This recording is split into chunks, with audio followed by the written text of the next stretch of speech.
Welcome to TechnoLearn Academy. In this lecture, we are going to discuss the Sumif function. Sumif is an Excel function to sum the values in a range based on a specific criteria. This is the formula for the Sumif function. Sumif functions required three arguments: a range of cells, and the condition in which cells should be counted, and the range of cells to sum together.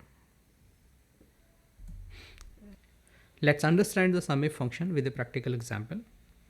In this example, we will find the sum of sales of tile products within the given range.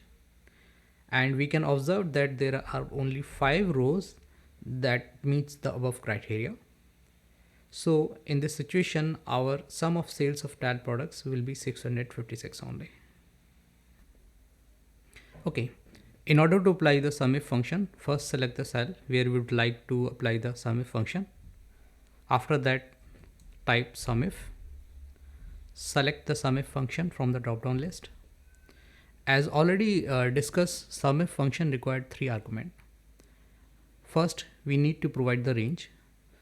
As we are going to count the sum of sales of tile product, so our range will be product range.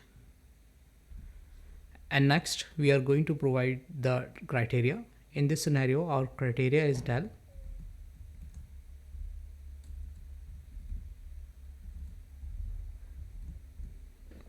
Now we need to provide the sum range. Sum range is the range of numeric value we would like to sum together. So in this scenario, we will select the sale range.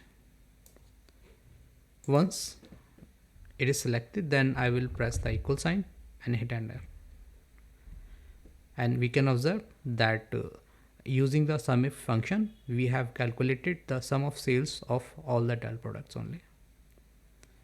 Thanks for watching this video.